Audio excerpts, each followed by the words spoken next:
बातम्या आणि वैविध्यपूर्ण माहितीसाठी हे यूट्यूब चॅनल नक्की सबस्क्राईब करा आणि नोटिफिकेशन बेल आयकॉनवर प्रेस करा। नगर परिषदेच्या निवडणुकीची जी रणधुमाळी आहे ती आता शेवटच्या टप्प्यात येत आहे। आबासाहेबांच्या विचाराशी गद्दारी केली असं म्हणते, खरं आहे का ती? अहो ह्यांनी किती जर गद्दारी केल्या, एका पक्षाचा झेंडा घेऊन निवडून येतात आणि राहतात कुठतर पळतात आणि दुसऱ्या पक्षात येतात झेंडा घेऊन। गेली 55 वर्षाच्या या ठिकाणी राजकारणाला कुठं तर या ठिकाणी इथं एक दादागिरीचं या ठिकाणी जे सत्तेच्या मस्तीत असलेले या ठिकाणी जे भाजप असं का केलं म्हणजे डॉक्टर गणपतराव देशमुख सुद्धा काय करत होते, सांगोला तालुक्यातनं जरी निवडून आले तर वर जाऊन शेका म्हणजे राष्ट्रवादीला काँग्रेसलाच पाठिंबा देत होते ना। म्हणजे सत्तेत बसल्याशिवाय विकास होत नाही हे जर डॉक्टर बाबा म्हणजे भाई गणपतराव देशमुख साहेब करत असतील तर त्यांच्या नातवानं काय चूक केलं? मंडळी नमस्कार।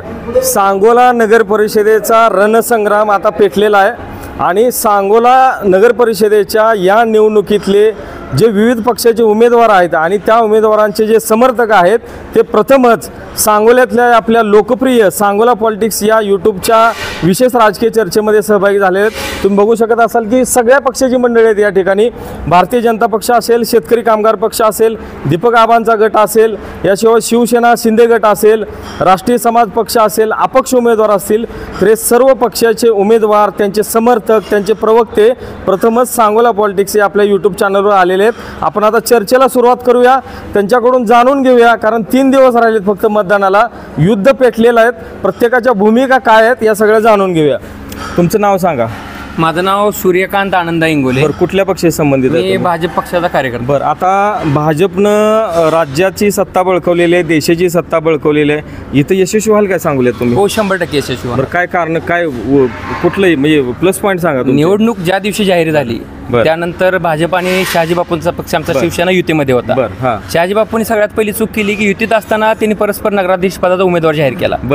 त्यानंतर दुसरी चूक केली की आमच्या युतीच्या चर्चा चालू झाल्यानंतर भाजपवर त्यांनी टीका केली की भाजपचं राजकारण हिडस आणि किळसवान आहे। बापू आमच्या आदरणीय आहेत, त्यांच्यावर टीका करण्याचा हेतू नाही, आम्ही त्यांच्यासोबत काम केलेलं आहे। पण बापूंना एक आठवण करून द्यायचे, ज्यावेळेस 2019ला निवडणूक झाली त्यावेळेस शहाजी बापू उद्धव ठाकरे साहेबांच्या शिवसेनेतून आमदार झाले, त्यावेळेस आम्ही त्यांचे मित्रपक्ष होतो। त्यावेळेस ते आमचे 105 आमदार घरी बसवून ज्यावेळेस त्यांनी सरकार स्थापन केलं त्यावेळेस त्यांना ते राजकारण हिडस आणि किळसवान वाटलं नव्हतं, पण आताच त्यांना आमचं राजकारण हिडस आणि किळसवान निर्णय घेऊपर्यंत तुम्ही थांबू शकला असताना, तुमचा पक्ष थांबू शकला असता, वाट बघू शकला असता, तडजोड झाली असती, पण ह्या गोष्टी झाल्या का? नाही, बापू त्यांच्या नगराध्यक्ष पदाचे उमेदवार ठामच होते, त्यांची तडजोड करण्याची इच्छाच नव्हती। भाजप पक्ष वाढतोय, भाजप पक्षामध्ये तुम्ही बघताय आता भाजप पक्षामध्ये एरंडे मालक आले, आपण त्याच्या पुढे गेलेलो आहेत, बरोबर आहे। आता 3 दिवस उरलेले आहेत प्रचारासाठी, एकूण प्रतिसाद कसा मिळतोय आणि तुमचे प्लस पॉईंट जे आहेत ते काय नेमके सांगा मला? आमचा प्लस पॉईंट हाच आहे की त्यांची सोशल मीडियावर फक्त जी हवा होती, आता आमची महायुती झाली नगर विकास आघाडी, त्याचे प्रत्येक कार्यकर्ते आता मैदानात उतरलेले आहेत। तुम्हाला इथून पुढचं वातावरण निश्चित बदललेलं दिसेल, कारण हे तिन्ही पक्ष जे आले आहेत, माननीय दीपक साळुंखे गट, माननीय आमदार साहेबांचा गट आणि भाजप, हे जे विकासासाठी एकत्र आलेले आहेत। आता तुम्हाला एक आठवण करून देऊ इच्छितो मी, शहाजी बापू जे आता विकासाचं जे पुस्तक वाचतात 5,000 कोटींचं, ते एकनाथ शिंदे आणि ते उद्धव साहेब ठाकरेंना सोडून इकडे आल्यामुळे त्यांनी पुस्तक छापलं ना। मग आता शेतकरी कामगार पक्ष आमच्या सोबत भाजप सोबत आला तर आता काय बिघडलं? आम्ही सुद्धा नगरपालिकेत एखादं छोटं पुस्तक विकास करून छापू। आम्ही शेका पक्ष। बरं, शेका भाजप सोबत गेलाय, लोक म्हणते ते विचारधारा सोडून भाजप सोबत गेलाय, काय परिणाम होईल असं वाटतंय का तुम्हाला? जुनी माणसं येते परिणाम कसा होणार? बरं, तुम्हाला काय लोक बोलतात का खेड्यापाड्यातली, काय गावातली अशी किंवा शहरातली, ज्याला जे काय येते केलं का गेला काय, मग हे झेंडा कशाला ठेवलाय? अच्छा, बर, आबासाहेबांच्या विचाराशी गद्दारी केली असं म्हणते, खरं आहे का ती? अहो ह्यांनी किती जर गद्दारी केल्या, एका पक्षाचा झेंडा घेऊन निवडून येतात आणि राहतात कुठतर पळतात आणि दुसऱ्या पक्षात येतात झेंडा घेऊन। ही काय नाही, बाबासाहेब काय चुकले बिकले वाटतात का तुम्हाला? नाही, अजिबात काय चुकलं नाही। बरं, शिवसेनेचे या काशिलिंग कुठं आहेत? शिवसेने काशिलिंग कुठं आहेत? पुढे या। बरं, ठीक आहे, चला, तुम्ही कुठल्या पक्षाशी संबंधित आहे? आम्ही बीजेपी।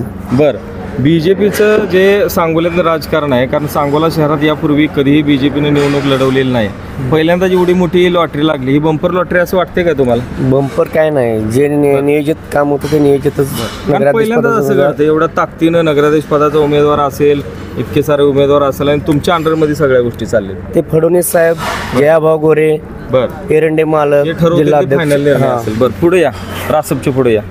रासप नाही अपक्ष. अपक्ष. बर हां, रासपवाली कोण आहेत या पुढे तुम्हाला सपोर्ट केलेला आहे? सध्याचं जे राजकारण एकूण चाललेलं आहे शहरातलं इथलं, तर तुम्ही आता अपक्ष म्हणून नाही बरोबर? तुम्हाला कोणाचा पाठिंबा आहे? मला न्यू राष्ट्रीय समाज पक्षाचा पाठिंबा आणखी कोण आहे? गोटवडेंनी दिलेला आहे. आणखी कोण नाही. बरं, तुमचा अजेंडा काय नेमका? आमचा अजेंडा आहे की नगरपालिकेमध्ये जी काय 2-2, 3-3 वेळा जी काय सत्ता त्यांनी भोगलेली आहे, बरं, त्याच लोकांना परत उमेदवारी म्हणजे रिपीट केलेली आहे. बरं, ती न करता दुसरा सक्षम उमेदवार ह्यांना मिळालेला नाही. बरं, तुम्ही किती उमेदवार उभे केलेत सध्या निवडणूक? आता सध्या अपक्ष म्हणून आमचे 18 उमेदवार उभा आहेत. 18. बरं, किती अपक्ष निवडून आहेत. येऊ शकतात साधारण तुमचे? आता साधारणपणे आमच्या 18 नगरसेवकांनी नगराध्यक्ष निवडून जाऊ शकतो. अच्छा, एवढी म्हणजे आम्हाला तुम्ही- गॅरंटी आहे. तुम्हाला जर नगराध्यक्ष केलं लोकांनी तर तुम्ही काय कराल? शहराचा काय नगराध्यक्ष जर केलं तर आम्ही शहराचा विकास करू. विकासच्या माध्यमातून काय की आतापर्यंत जे झालेला विकास फक्त कागदावर झालेला आहे. बरं, हां. त्याच्यामध्ये टक्केवारीचा विकास झाला किंवा मानसिकते लोकांच्या भावनिकतेचा विकास केला. बरं, हां. शहराचा कुठे विकास झालेला दिसत नाही. बरं. आणि जी काय विकासासाठी निधी आला, निधीच्या माध्यमातून जी काय काम व्हायला पाहिजे, टक्केवारीचं राजकारण, टक्केवारीचं तुम्ही कसं राजकारण बघताय याच्याकडे? काय परिस्थिती आहे राजकारण? कारण तुमचा राष्ट्रीय समाज पक्षाचं वेगळंच म्हणजे तुम्ही स्वतंत्रपणे सगळ्या गोष्टी करताय.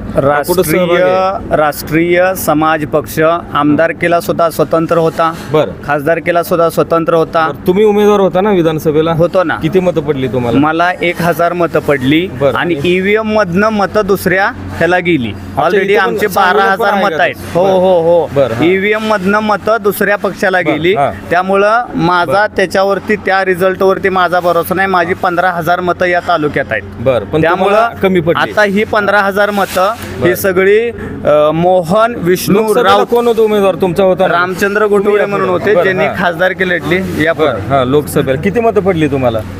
तालुक्यात 12,000 पडले आणि टोटल 58,000 पडले. बरं, आता तुम्हाला लोकांनी एवढी मतं दिली सांगोला म्हणजे माढा लोकसभा मतदारसंघात आणि दुसरीकडे सांगोला विधानसभा मतदारसंघात, निवडणुकीनंतर तुम्ही काय काम केलं सांगा?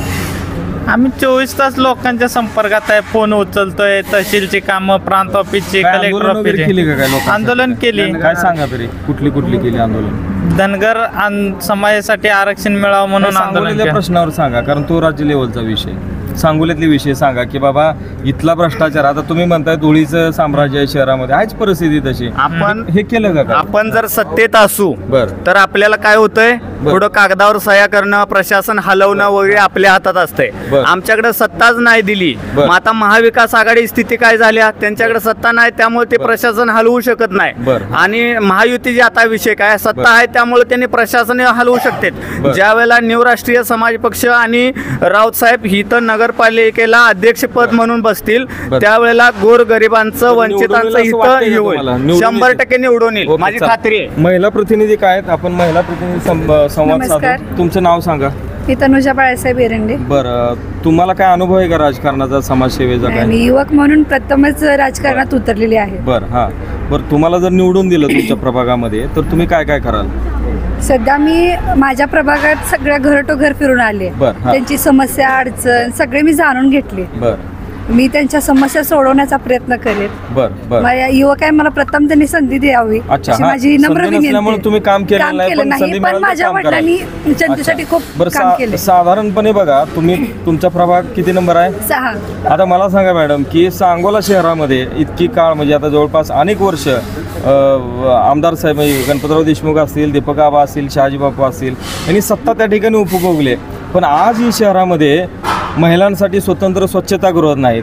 म्हणजे जी स्वच्छतागृह आहेत महिलांना, खेड्यापाड्यातल्या महिला शहरामध्ये येतात वेगवेगळ्या कामाच्या निमित्तानं, तर याच्याबद्दल काय आवाज वगैरे उठवणार का हो, नाही? नक्कीच उठवणार. बरं. महिलांसाठी त्यामुळे तर मी घराच्या बाहेर पडले आणि मी प्रथमच बरं. युवक महिला बाहेर पडले मी. बरं, कारण हा खूप मोठा विषय आहे. कारण विकास वगैरे करतील सगळी लोक, राज्य पातळीवरून सूत्र हलतील, सगळा विकास होईल, पण शहरामध्ये जी स्वच्छतागृह पाहिजेत, आणि शहर आहे, खेड्यापाड्यात नसेल तर चालतं, पण तालुक्यातली लोक शहरामध्ये येतात, तुम्ही आवाज उठवाल का? कारण मी तुम्ही त्यासाठी समजा नक्कीच समजा प्रयत्न तुमची सत्ता करेन. आली तर तुम्हाला कदाचित ह्या गोष्टी अडचणीच्या ठरू शकतात, कारण तुम्ही लाईव्ह बोलतात या सगळ्या गोष्टी. नाही मी जर बरं. आले सत्तेत तर मी नक्कीच याचे सगळ्याचे बरं, आणखी कोण बोलतंय सांगा बरं. कसा प्रतिसाद आहे? तुम्ही कुठल्या पक्षाशी संबंधित आहे? विश्वनाथ सावतार आहोत. बरं, पक्ष कुठला? शेतकरी कामगार पक्ष. बरं बरं बरं. प्रचार करताय का सगळीकडे जाऊन? करते. बरं बरं. आणखी कोण बोलताय का तुम्ही? बोला. काय काय काय काय काय तुम्हाला काय जाणवतं नेमकं सगळं फिरताना या सगळ्या याच्यामध्ये? आता सध्या तर प्रतिसाद चांगला आहे. प्रतिसाद चांगला आहे. तुमचा उमेदवार कोण आहे? तनुजा बाळासाहेब तनुजा बेरे. मॅडम निवडून येतील का मॅडम? 100%. बरं, कशामुळं, काय कारण आहे निवडून कशामुळे येतील? तनुजाच्या वडिलांनी आजपर्यंत जी समाजसेवा केली आहे बरं, त्याचं त्याचं श्रेय नक्की मिळू मिळेल शकतं. आम्हाला बरं, याची ओके खात्री. ओके, ठीक आहे. चला बाकीचे या तुम्ही. तुमचं नाव सांगा. विश्वनाथ चौतार आहोत. बरं, कुठल्या पक्षाकडनं आहे तुम्ही? मी म्हणजे आघाडीमधूनच उभा आहे नगरसेवक पदासाठी. बरं, हां बरं बरं, कुठल्या पक्षाकडनं आहे तुम्ही? म्हणजे शेकाप नाही, शहर विकास आघाडी आहे, पण कुठल्या- शेकाप पक्ष शेकापकडनं. बरं, कधीपासून सक्रिय आहे तुम्ही राजकारणात? एक 8-10 वर्ष झाले सगळे. काय काय काम केलं, काय आठवतंय का, काय स्वतः केलेली कामं वगैरे म्हणजे मुरम वगैरे टाकणे, बरं, हां. गटर साफ करून घेणे, बरं, काम अच्छा. केलं. बरं, हां. आता किती नंबर प्रभाग आहे तुमचा? 6 बरं, 6 नंबर प्रभागातले जे प्रश्न आहेत, लोकांनी ज्या गोष्टी तुम्हाला सगळ्या सांगितल्या, तर त्याचा तुम्ही अभ्यास केला का सगळा निवडणुकीला सामोरं जात असताना? प्रतिसाद कसा मिळतोय तुम्हाला? प्रतिसाद 1 नंबर आहे, माणसं वगैरे भरपूर. बरं, ओके, या पुढे या. तुम्ही कुठल्या पक्षाशी संबंधित आहे? शेका पक्ष. बरं बरं बरं. शेकापनं भाजपसोबत गेल्यामुळं फार काही लोक राग व्यक्त करू, आता शांत झाले. काय वाटते तुम्हाला? नाही, शेकापनं जो निर्णय घेतलेला आहे अगदी चांगला घेतलेला आहे. चांगला निर्णय आहे. जनतेच्या हितासाठी आणि जनतेचे प्रश्न सोडवण्यासाठी. प्रश्न हा सुटतील काय? 1 नंबर मध्ये सुटतील बरं, ओके. चांगल्या पद्धतीने. तुमचं नाव सांगा. मी बापूसाहेब ठोकळे, सामाजिक कार्यकर्ता. बरं, या निवडणुकीत कोणाशी संबंधित आहे का तुम्ही? नाही, या निवडणुकीमध्ये तसं माझं कोणाशीच पक्षाशी किंवा वैयक्तिक असं कोणाशी मी सहमत नाही. बरं, जे चाललंय ते कसं आहे, काय विषय चाललंय ते एकदम सांगोला शहराच्या दृष्टीनं ते एकदम चुकीचं चाललेलं आहे. बरं. कारण गेली 55 वर्ष सातत्यानं या तालुक्याचे स्वर्गीय आमदार आदरणीय आबासाहेबांनी गेली 55-60 वर्ष इथं शेतकरी कामगार पक्ष म्हणून जे गोर गरीब पिचलेला नडलेला रुचलेला अशा शेतकरी असेल, शेतमजूर असेल, कष्टकरी असेल, दलित असेल, अल्पसंख्याक असेल, अशा सर्व समावेशक असणाऱ्या बहुजनांना खरं तर न्याय प्रक्रियेमध्ये न्याय देण्याचं या ठिकाणी काम केलेलं असताना गेली 55 वर्षाच्या या ठिकाणी राजकारणाला कुठं तर या ठिकाणी इथं एक दादागिरीचं या ठिकाणी जे सत्तेच्या मस्तीत असलेले या ठिकाणी जे भाजप आज खरं तर महाराष्ट्रामध्ये आणि देशामध्ये ईव्हीएमच्या नावाखाली आणि ईव्हीएमच्या रूपानं या ठिकाणी सत्तेत येऊन ही जी सत्तेची मस्ती आहे, ही भूमिका बरोबर आहे, पण निवडून कोणाला द्यायचं लोकांनी? नेमकं लोकांनी निवडून अशा लोकांना दिलं पाहिजे की जो खऱ्या अर्थानं या ठिकाणी समाजाशी ज्याची नाळ आहे, समाजाप्रती या ठिकाणी ज्याची भावना आहे, समाजातल्या या ठिकाणी एकंदरीत गोरगरीब वंचित उपेक्षितांच्या या ठिकाणी व्यथा ज्यांना अपक्षाने निवडून द्यावं काय? अपक्ष म्हणून या ठिकाणी खऱ्या अर्थानं तो जर समाज आणि शहराच्या विकासाच्या दृष्टिकोनातून तो जर या ठिकाणी खऱ्या अर्थाने एक आश्वासक चेहरा म्हणून आज जर तो पुढे येत असेल तर निवडून दिलं पाहिजे. ठीक आहे. तुमचं नाव सांगा, कुठल्या पक्षाशी संबंधित? नमस्कार, मी डॉक्टर मानस कमलापूरकर, भाजपा चिटणीस सांगोला. मित्रांनो, ही जी 2025 नगरपालिका जी रणधुमाळी चालू आहे, काय जणांचं म्हणणं आहे की बाबासाहेबांनी असं का केलं. अहो, असं का केलं म्हणजे डॉक्टर गणपतराव देशमुख सुद्धा काय करत होते, सांगोला तालुक्यातनं जरी निवडून आले तर वर जाऊन शेका म्हणजे राष्ट्रवादीला काँग्रेसलाच पाठिंबा देत होते ना. म्हणजे सत्तेत बसल्याशिवाय विकास होत नाही. हे जर डॉक्टर बाबा म्हणजे भाई गणपतराव देशमुख साहेब करत असतील तर त्यांच्या नातवानं काय चूक केलं? त्यांचाच आदर्श घेऊन डॉक्टर बाबासाहेब देशमुख काम करत आहेत. केंद्रामध्ये मोदी साहेब आहेत, राज्यामध्ये फडणवीस साहेब आहेत, जिल्ह्यामध्ये आपले गोरे साहेब आहेत. यांच्या नेतृत्वाखाली सांगोल्याचा विकास करायचा असेल तर आपल्याला नगराध्यक्षपदी आपले मारुती आबा बनकर बसवणं गरजेचं आहे हे त्यांना वाटलं आणि युतीत जाऊन सांगोल्याचा विकास करण्यासाठी डॉक्टर भाई गणपतराव देशमुखांच्या पावलावर पाऊल टाकूनच बाबासाहेब देशमुख काम करत आहेत. मी तर त्यांचं स्वागत करतो. ओके, चला तुमचं नाव सांगा साहेब. जरा पाठीमागे सर. बरं, नाव सांगा. मी उल्हास दायगुडे पाटील, पक्षाशी संबंधित आहे. भारतीय जनता पार्टीचा मी कार्यकर्ता आहे. साहेब, तुम्हाला सांगतो की एकूण जे सगळं इथलं राजकारण सांगोल्यातलं सुरू आहे, तर लोकांना असं वाटतं की भाजपनं खूप आता मुसंडी मारलेली आहे. यशस्वी होईल का? 100% यशस्वी होईल. बरं, कारण कशामुळे काय वाटतं नेमकं तुम्हाला? या भारतीय जनता पार्टीचं जे देशभर आणि महाराष्ट्रभर जे असलेलं त्यांचं जे विजन आहे, बरं, हे खूप वेगळ्या लेवलचं विजन आहे. बरं, काहीतरी गोष्टीसाठी म्हणजे हाताला येणं की आंबट लागतंय काय.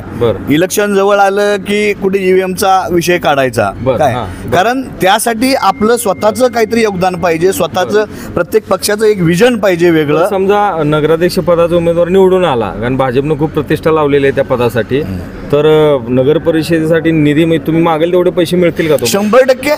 बरं, आणि नाही मिळाले तर समजा मिळणारच नाही मिळायचा विषयच येत नाही. 30 तारखेला मुख्यमंत्री या सांगोला ठिकाणी येणार आहे, त्यांची जाहीर सभा होणार आहे. त्या सभेमधून सांगोला तालुक्याचा जो काही सांगाय करायचा आहे, विकास करायचा आहे, हे मुख्यमंत्री स्वतः तोंडाने सांगणार आहेत. तुम्ही आम्ही बोलायची गरज नाहीये. तुम्हाला अपेक्षा आहे का त्या सभेतनं मुख्यमंत्र्याकडनं काय तर घोषणा करतील किंवा तालुक्याच्या हिताचं? त्यासाठीच ते यायला लागलेत. कारण जे आबासाहेबांचं जे स्वप्न होतं काय, जे आबासाहेबाच्या पद्धतीनं हा तालुक्यात घडवत आले काय, त्याच पद्धतीने देवेंद्रचे स्वप्न आहे. कारण देवेंद्रजी सुद्धा त्याच पद्धतीने या महाराष्ट्रामध्ये काम करतायत. त्यांच्यासारखा एकही नेता या महाराष्ट्राला आतापर्यंत लागलेला नाहीये. ओके, ठीक आहे. तुमचं नाव सांगा. कुमार आनंद मिटकरी. बरं, कुठल्या पक्षाशी संबंधित आहे? मी शिवसेनेत होतो आधी. शिवसेना? वर्ष. कुठली शिवसेना? ठाकरे. बापू. आता कोणाची? आता भाजपमध्ये प्रवेश केला. कशामुळे सोडली शिवसेना? काय कामच होत नाही तिथे. काम होत नाहीत? बरं. अच्छा, बरं. मी इकडे काम होते काय? आता होते ना इकडे, सरकारच यांचं आहे. अच्छा, बरोबर. शिवसेनेचे कोणी असेल तर या पुढं. शिवसेना शिंदे गट, शिवसेना शिंदे गट प्रतिनिधी नाहीत. ठीक आहे, ओके, चला. तुमचं काय नाव? माझं नाव राधेश सिद्धेश्वर काळे. बरं, अच्छा. हां, कुठल्या पक्षाशी संबंधित आहे? भारतीय जनता पार्टी. बरं, आता कसं चाललंय? काय तरुणांचं आहे का काय हित ह्याच्यामध्ये? तरुणांचं हित म्हणजे 100% हित आहे. कारण आमचे ज्येष्ठ नेते जे आम्हाला आदर देतात, मान देतात, सन्मान देतात, तेव्हा आम्हाला कोणत्याही पक्षात मिळालं नाही. खांद्यावर हात टाकून असून बोलणं असू दे, आणि एक प्रॉब्लेम आणि कॉल सॉल्व आमचा. असं आहे. तेवढं होतंय का विकास? हो, 100% नाही. मी तुम्हाला उदाहरण देतो की कसं महाभारतामध्ये 100 कौरव एका बाजूला होते आणि 5 पांडव एका बाजूला होते. लोकांना काय वाटलं की कौरवांचा विजय होईल, पण शेवटी विजय कसा कोणाचा झाला? पांडवांचा झाला. कारण पांडव हे सत्याच्या मार्गाने चालणारे होते. आणि आमचे ज्येष्ठ नेते श्रीकृष्णाप्रमाणे आम्हाला मार्गदर्शन करतात. उदाहरणार्थ आमचे एरंडे मालक असतील, आमचे जिल्हाध्यक्ष असतील, सर्व टीका फार करतात लोक. बापूंनी स्वतः टीका केलेली की करोडपती माणूस आहे तो, त्यांच्यावर टीका केली, दीपक आबावर टीका केली. तुमचं काय म्हणणं आहे? मला एकच म्हणणं आहे की करोडपती माणूस आहे तो त्याच्या कष्टाने झालाय, तो कोणाचे एक पैसे चोरून झाला नाहीये. म्हणजे करोडपती माणूस तो स्वतः म्हणत नाही. ते काय म्हणतात, मी भाजी भाकरी खातोय. म्हणजे आम्हाला आमच्या ज्येष्ठ नेत्यांनी शिकवलंय की तुम्ही टीका करू नका, फक्त सांगोल्याच्या विकासावर गोष्टी करा. अच्छा. आता तरुणांचे जे प्रश्न आहेत, काय जाणवतात का प्रश्न? 100% जाणवतात. आमच्या आबांनी आमच्या घरी येऊन आम्हाला विचारले तुमचे काय प्रश्न आहेत, नोकरी संदर्भात असू दे, तुमच्या वैयक्तिक अडचणी असू दे, आरोग्याविषयी असू दे, 100% त्यांनी सॉल्व्ह केलेत ना. म्हणून समजा यश मिळालं निवडणुकीत शहर विकास आघाडीला, तर तुमच्या अपेक्षा काय राहतील? तरुण म्हणून पक्ष सोडून द्या. आमच्या अपेक्षांपेक्षा जनतेची अपेक्षा आहे. आमच्या ज्येष्ठांना तुम्ही जनताच म्हणून गृहीत धरा. आणि तुम्हाला काय अपेक्षा आहेत? आम्हाला अपेक्षा आहेत की नगरपालिकेचा विकास चांगला झाला पाहिजे, मराठी शाळा वाढल्या पाहिजे. कारण जो प्राथमिक बेस असतो लहान मुलांचा, तो जिल्हा परिषद शाळांमध्ये असतो, त्यांचा सुधारणा झाल्या पाहिजे. आणि ते 100% करतील. रस्त्यांचा विकास बघा, तुम्ही आज सांगोला तालुक्यात बघू शकता. शेकापची सत्ता यायच्या अगोदरच बोलतो मी, 1 वर्ष अगोदर सांगोल्यात रस्त्यांमध्ये खड्ड्यात की खड्ड्यात रस्त्यात मला हे समजत नाही. आम्ही तरुण एवढे संतापलोय की त्या रस्त्यांमध्ये आम्ही वृक्षारोपण करू. विकास नाही झाला तर. ठीक आहे. तुमचं काय नाव? माझं नाव विक्रमादित्य नागेश बनकर आहे. मी मारुती आबा बनकर, जे आपले नगराध्यक्ष अधिकृत उमेदवार त्यांचा नातू आहे. तुम्ही? मारुती आबांच्या संदर्भातल्या काय आठवणी सांगाल का? त्यांच्या आठवणी तर आबासाहेबांसोबतच आहेत पहिल्यापासून. त्यांनी खूप वर्ष कार्यरत होते. खूप वर्ष त्यांना खांदा लावून साथ दिली. अच्छा. मग आता तुम्ही पण आता राजकारणात आलाय का? राजकारणात वगैरे आमचं असं काय नाही. आबा असल्यामुळे तुम्ही उतरलाय? आबा असल्यामुळे प्रचाराला उतरलोय. आम्ही एक सामान्य जनता म्हणून काम केले पहिल्यापासून. बरं. आबांचं असे काही गोष्टी आहेत की जे बाबा त्यांना यशाकडे घेऊन जातील या निवडणूक, काय सांगता येईल तुम्हाला? त्यांचा शांत स्वभाव किंवा कोणाला टीका न करणे. अच्छा. अजून भरपूर काय त्यांच्याबद्दल सांगण्यासारखं. ह्या वयात पेलवल का आपण त्या सगळ्या? हो, सगळं पेलते त्यांना. तब्येत कशी आहे आबांची? तब्येत वगैरे व्यवस्थित आहे. सकाळी लवकर उठतात, त्यांनी दिवसभर कष्ट करतात, रात्री येऊन दुसरा झोपतात, पण सकाळी लवकर उठून त्याचं काम दररोजचं आहे तसं चालू आहे. अच्छा, बरं. आणखी कोण बोलणार असेल तर बघा, समोर बघड येऊया आपण. तुम्ही कोण बोलणार आहे का? या मॅडम. तुमचं नाव सांगा. श्रद्धा राऊत. बरं. किती नंबर प्रभाग? 6. बरं. आणि कुणाच्या समर्थनासाठी आलाय तुम्ही? विश्वनाथ सावताराव. अच्छा, बरं. मॅडम, त्या प्रभागामध्ये जे काही प्रश्न आहेत तर ते प्रश्न कुणी आजपर्यंत सोडवले का त्या भागातले? नाही सोडवले. ह्यांना निवडून दिलं तर सोडवतील? आता 2-4 दिवस झालं म्हणजे आम्ही प्रचार करतो. पण लोकांचा प्रतिसाद बघून म्हणजे असं वाटतंय की 100% विश्वनाथ सावताराव हे निवडून येतील. आणि नाही सोडवलं तर प्रश्न त्यांनी सोडवणार 100%. फुल गॅरंटी. फुल गॅरंटी. हो. अच्छा, बरं. ओके. आणि या काकू. तुमचं काय नाव? बरं ठीक आहे, तुम्ही बोला. तुमचं नाव सांगा काय? सविता अंकुश मोरे. बर बर बर. कसं चाललंय मॅडम? हो छान आहे तुम्ही ना. कुणा समर्थनासाठी आला? तनुजा बाळासाहेब एरंडे. मॅडमना स्वीकारतील का लोक? हो प्रभागातले स्वीकारणार. हो त्यांच्या पप्पामुळे स्वीकारणार ना. बरं, ते वेळ देऊ शकतील का याच्यामध्ये? या समाजसेवेच्या राजकारणी वेळ देऊ शकतील का? हो वेळ देणार की 100%. ओके ओके, चला चला, शेवटच्या 1-2 प्रतिक्रिया या पुढे. बोला, तुमचं नाव सांगा सर. माझं नाव राजू मगर. कुठल्या पक्षाशी संबंधित आहे? मी BJPशी संबंधित आहे. बर बर. आता भाजपचं जे शहरातलं जी ताकद वाढते किंवा बळ वाढते, कारण ही जी सगळी यंत्रणा चालू आहे, भाजपनं खूप या सगळ्या याच्यामध्ये मोठा इंटरेस्ट घेतलेला आहे. ते 2 मोठे पक्ष, एक शेकाप असेल आणि दीपक आबांचा गट असेल, या दोघांना सोबत घेऊन त्यांनी या शहराच्या राजकारणामध्ये मोठी ताकद लावलेली आहे. तर याच्यामध्ये यश मिळेल असं वाटतंय तुम्हाला? हो 100% यश मिळेल, कारण या तालुक्यावर शेतकरी कामगार पक्षाचा पगडा कायमचा आहे. दीपक आबाचा पगडा कायमचा आहे. भारतीय जनता पार्टी नव्यानं जरी येत असेल तर ह्या तालुक्याच्या विकासामध्ये सगळ्यात जास्त मोठं योगदान, कॉन्क्रीट योगदान जे आहे ते भाजपचं आहे. कारण शेतीच्या पाण्याचा प्रश्न, पिण्याच्या पाण्याचा प्रश्न, जी मूलभूत गरजा, एखादं शहर वाढीसाठी जी बेसिक गोष्ट लागते की पाणी, जी आपली संस्कृती डेव्हलप झाली ती नदीच्या किनारी झाली, कारण तिथं पाणीची सोय होती. म्हणून शहराचं काय सांगता येईल? कारण शहरामध्ये दीर्घकाळ ही शेतकरी कामगार पक्ष दीपक आबांच्या गटाची सत्ता होती. 2016 नंतर मग बापूंच्या गटाची सत्ता आली. त्यांचा एक आरोप असा सातत्यानं होतोय, तो पटत असेल तर बघा, की विरोधक म्हणजे तुम्ही होता, सगळे बाकीची सगळी इतर मंडळी होती, भाजप थोडं कमी असेल प्रमाण, कामं करू दिले नाहीत. 15% जो वैयक्तिक निधी होता त्यांचा नगराध्यक्ष पदात, त्याच्यातनं हा विकास केला असं त्यांचं म्हणणं आहे. हे खरं आहे का? हे नगराध्यक्षांचं म्हणणं आहे असं. 15% विकास केला. त्यांचा मुख्यमंत्री असताना ते 15%वरच ते विकास करू शकले. आज तर त्यांचा मुख्यमंत्री सुद्धा नाही. मुख्यमंत्री हा भाजपचा आहे. भाजपचा उमेदवार समोर पुढे आहे. सत्ता ही भाजपचीच येणार आहे. त्यांनी कुठल्या भरोशावर ते सांगतात की मी तुमचा विकास करू? काय ते गॅरंटी देणार आहेत? 15%च्या पुढे ते सरकू शकले नाहीत. त्यांच्याकडे पूर्ण सत्ता असताना, सरकार त्यांचं असताना, आमदार त्यांचा असताना 15% पुढे 16% ते सरकू शकले. आता नगराध्यक्षपद हे तर महत्वाचं आहे, लोकनियुक्त नगराध्यक्षपद आहे, पण खाली जे सदस्य निवडले जाणार आहेत, ज्याचे बहुसंख्य सदस्य असतील त्याला बहुमताने ठराव पास करता येणार. बरोबर आहे? बरोबर. तर हे गणित कसं राहील? कारण तुम्हाला नगराध्यक्ष निवडून आणावं लागेल आणि खालची लोक निवडून आणावं लागतील. हे कसं पार कराल? शहर विकास आघाडीचे उमेदवार जर तुम्ही पाहिले तर प्रत्येक घटकाचं प्रतिनिधित्व करणारे उमेदवार आहेत. प्रत्येक वयाचं प्रतिनिधित्व करणारे उमेदवार आहेत. प्रत्येक जाती धर्माचं प्रतिनिधित्व करणारे उमेदवार आहेत. नेते म्हणून कुणी नाहीत. प्रतिनिधित्व प्रत्येक घटकाचं प्रतिनिधित्व करणारे आहेत. नेते मंडळी म्हणून हे काही नाही. अध्यक्षपद सुद्धा भाजपचंच येणार आणि खालचं सुद्धा सत्ता पूर्णपणे भाजपची येणार. बरं सर, आता हे सगळं शहराच्या पातळीवरचं सुरू आहे. पुढं झेडपी आहे, पंचायत समिती आहे, ग्रामपंचायत आहे, ह्याच्यातलं काय गणित राहील साधारण? याच्यात आहे असंच गणित राहील. एकत्र येणार काय तुम्ही? हो, याच्यात गणित आहे असंच राहील. काय याच्यावर यशापयावर डिपेंड असेल काय गोष्टी? यश अपयशावर डिपेंडेबल नाही. आम्हाला 101% यश मिळणार आहे.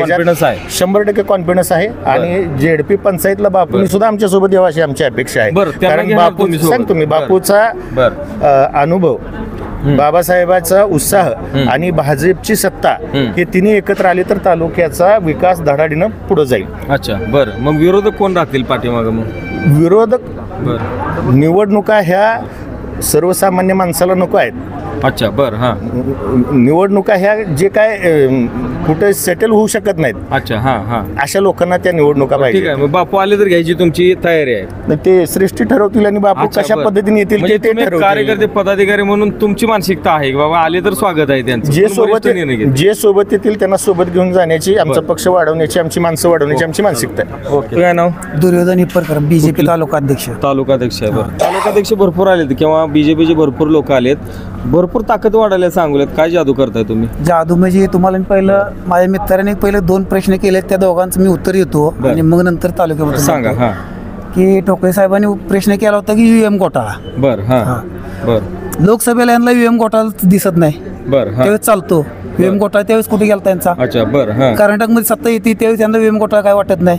UM त्यांचं ही होत नाही. बरं. इथंच का वाटतं त्यांना? बरं. कारण असं आहे की देशाला मोदींचं नेतृत्व मान्य. ऐका तुम्ही, खाली देतो. देशाला मोदी नेतृत्व मान्य आहे. बरं. राज्याचं फडणवीस साहेबांना मान्य आहे. बरं.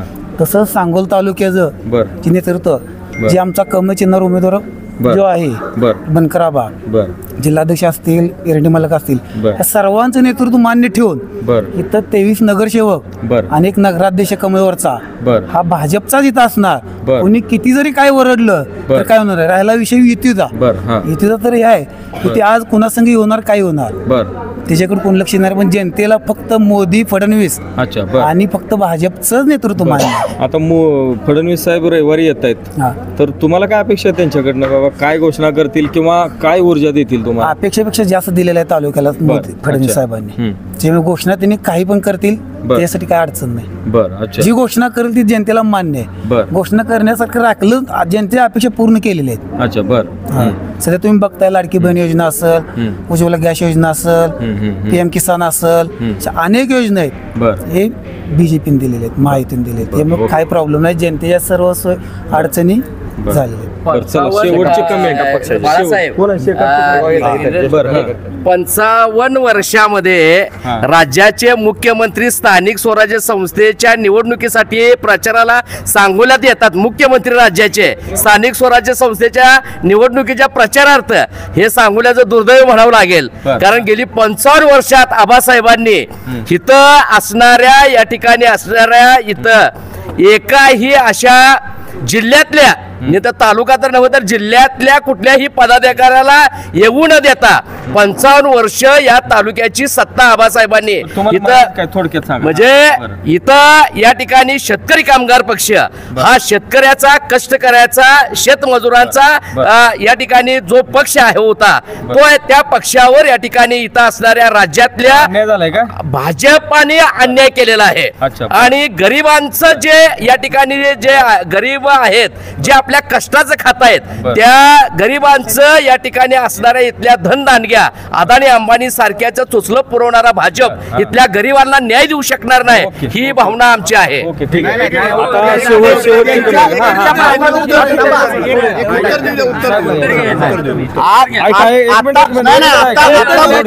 बापूसाहेब जे बोलले की मुख्यमंत्री महाराष्ट्र अहो मुख्यमंत्री येतो महाराष्ट्राचा आणि ते महाराष्ट्रात नव्हे तालुक्यामध्ये नाही उलट आलेलं चांगला म्हणजे विकास तुम्हाला बघवत नाही का?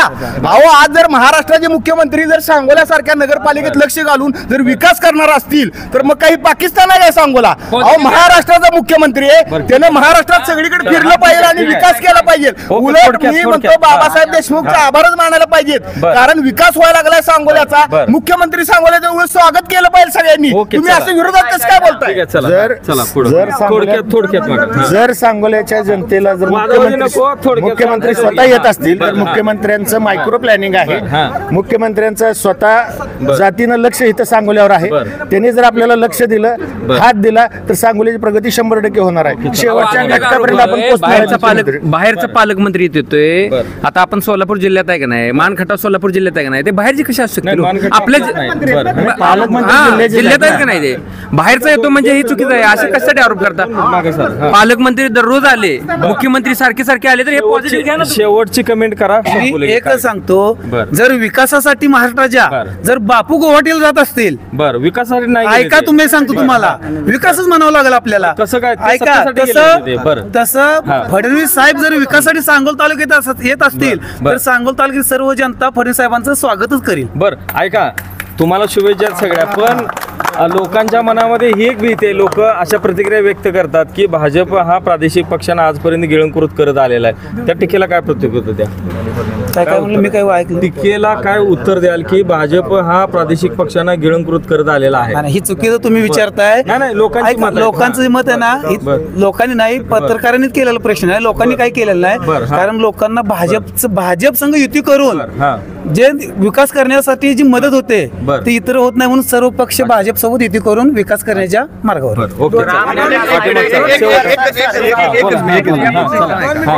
आपण पत्रकार आहात आपण सुज्ञ आहात बरोबर आहे. तुम्हाला एक विनंती आहे बरोबर आहे सगळ्यांच्या या महानगरपालिकेमध्ये या सांगोला नगरपालिकेमध्ये आम्ही ज्यावेळी आम्ही ग्रामीण भागातला पण भारतीय जनता पार्टीचा आम्ही कार्यकर्ता ज्यावेळी या 10 दिवसामध्ये ज्यावेळी आम्ही फिरत असताना ह्या नगरपालिकेच्या अंतर्गत जेवढी राहणारी लोक आहेत त्यांची अवस्था जर तुम्ही बघितली अक्षरशः म्हणजे नकोशी आहे, एवढी वाईट कंडिशन आहे. बाहेरच्या शहरातली अवस्था तर आहे सोडा, पण तुम्ही नगरपालिकेच्या अंतर्गत जे रस्ते आहेत, ज्या गटारी आहेत, अहो अजून त्या घराला लाईटी नाहीत, त्या घरापाशी पोल नाहीत अजून. बरं कशामुळे झाले, काय कशामुळे झालं असेल? आता जे पाठीमागे सत्ता करतो त्यांना विचारलं पाहिजे हे प्रश्न तुम्ही, की बाबा ही कंडिशन कशासाठी आहे. त्यांचं म्हणणं काय येतंय की आम्ही आमचा नगराध्यक्ष होता ते बदल करायचा आहे, त्यामध्ये ऐका त्यामुळेच भारतीय जनता पार्टीची या तालुक्याला अतिशय गरज आहे, तरच या तालुक्याचा विकास होणार आहे आणि इथली जनता सुखी होणार आहे. ओके. आताच्या 5 वर्षात विकास झाला नाही. ज्या वेळेला भाजपचे आता जे उमेदवार आहेत ते सुद्धा नगराध्यक्ष होते, त्यांना डाम लावता आले असत्या, पत्र वडता आलं असतं, सगळं करता आलं असतं. त्यावेळीची ही स्थिती आत्ताची आहे. मी वैयक्तिक टीका करत नाही, कोणावर काही बोलत नाही. आमची अपेक्षा काय, सर्वांगीण विकास असावा. कोणताही पक्ष सत्तेत येऊ दे, स्वतःच न हे करता जनकल्याणासाठी लोककल्याणासाठी झटणं गरजेचं आहे. बरं ओके. चला तुमचं काय म्हणणं, शेवटची कमेंट सांगा. आता मला सांगा की एकंदरीत ज्या सगळ्या गोष्टी सुरू आहेत, तर भाजपची जी काही रणनीती आहे तर ही रणनीती यशस्वी होईल का? कारण यंत्रणा मोठ्या प्रमाणात ताकदीने उतरलेली, तुम्ही यशस्वी होईल का? भाजपची रणनीती 100% यशस्वी होणार. याचं कारण काय आहे, आपल्याकडे शौचालय योजना दिलेली आहेत, घरकुलाची योजना दिलेली आहे, जल जीवन मिशनच्या योजना दिलेल्या आहेत. ह्या सर्वसामान्य लोकांचा विकास करण्यासाठी जायचं ना, विकासच पाहिजे लोकांना. 100% नगरपालिकेमध्ये दिलेल्या घरकुलांची संख्या मी सांगू शकतो. अगोदरच्या काळात मोदी सरकार आल्यानंतर उज्ज्वला गॅस योजनेत दिलेल्या सिलेंडरची संख्या सांगू शकतो. तुलनात्मक दृष्टीने मी तुम्हाला सगळ्या योजनेची संख्या सांगू शकतो. जल जीवन मिशन अंतर्गत नळाचं पाणी यशस्वी होईल. ठीक आहे, पुढे या. तुम्ही कुठल्या पक्षाशी संबंधित आहे? शेतकरी कामगार पक्ष. शेतकरी कामगार पक्ष भाजप सोबत गेलाय, त्यामुळं त्यांनी वेगळ्या विचारसरणीची हात मिळवून केली असं लोकांचं म्हणणं आहे, चर्चा होती, आरोप होतात तुमच्या बरोबर. बरं का, काय प्रतिक्रिया राहील तुमची? ह्या देशामध्ये आणि राज्यामध्ये आज भाजप सरकार आहे. 1995 साली भाजपचं सरकार होतं, त्यावेळी आबासाहेबांनी 30 जुलै 1995 न्यू इंग्लिश स्कूल या ठिकाणी भाजपचे आमदार साहेबांचा पराभव झाला होता. पण लोकांच्या कल्याणासाठी, लोकांच्या विकासासाठी त्यांनी पाणी परिषद घेतली आणि दिवंगत त्यावेळेचे तत्कालीन उपमुख्यमंत्री सांगा इथल्या राजकारणावर काय ऐका, परिणाम सांगतो ना. एवढा परिणाम म्हणजे युती भाजपची केली म्हणून सांगतोय. दिवंगत उपमुख्यमंत्री गोपीनाथ मुंडे साहेब, बांधकाम मंत्री महादेवराव शिवणकर, ग्रामविकास मंत्री डांगे साहेब यांना बोलवून न्यू मुन्सिपल पाणी परिषद घेतली, म्हणून ही टिंबू योजना पूर्णत्वाला आली. त्याचबरोबर सांगोला नगरपालिकेमध्ये 100 कोटीची योजना ग्रामविकास मंत्री डांगे साहेब असताना ही दिलेली आहे, म्हणूनच भाजप संघ युती केलेली आहे. ते आमदार साहेबांनी योग्य केलं, 100% झालेली आहे. यशस्वी होईल नाही, होणार आणि भू घातलेली आहे. बरं सर्व जनतेने सहकार्य. तर मंडळी, आपण बघितलं असेल की सांगोला नगर परिषदेच्या निवडणुकीची जी रणधुमाळी आहे ती आता शेवटच्या टप्प्यात येत आहे. 2 दिवसात प्रचार संपतोय, त्यामुळं जेवढा काय वेळ मिळतोय, रात्रीचा दिवस दिवसाची रात्र करून प्रचाराच्या या तोफा आहेत या धडाडतायत. येत्या 30 तारखेला मुख्यमंत्री देवेंद्र फडणवीस सोलापुरात येतात. याशिवाय इतर सगळ्या पक्षाचे जे उमेदवार आहेत ते अगदी ताकदीनं या सांगोला नगर परिषदेच्या प्रचाराच्या रणधुमाळीत उतरलेले आहेत. मंडळी, आपण बघितलं असेल की सांगोला तालुका आणि हे सांगोला शहर हे शांतताप्रिय आहे, लोकशाहीला मानणार आहे. त्यामुळे आपण ही जी चर्चा केली ती अत्यंत संयमाने सगळ्या पक्षाच्या प्रवक्त्यांनी, समर्थकांनी आपापली भूमिका मांडलेली आहे. मंडळी, मतदार राजा हा खूप सुज्ञ आहे. मतदार राजाला एक गोष्ट कळत असते की किती प्रचार ताकदीनं झाला किंवा कोणी प्रचार केलाही नसेल तरी मतदारांना त्यांच्याशी संबंधित जो कोणी उमेदवार असेल किंवा त्यांच्या प्रश्नांना, त्यांच्या आडीनडीला येणारा जो कोणी उमेदवार आहे त्याच्या पाठीशी ते प्राधान्य उभे राहत असतात. मतदाराच्या मनातलं कोणी ओळखू शकत नाहीत. तर या मतदाराची मनं जिंकण्याचं काम जे आहे ते उमेदवारांना आणि त्या पक्षाच्या समर्थकांना करावं लागणार आहे. मंडळी, येत्या काही दिवसात हे चित्र स्पष्ट होईल.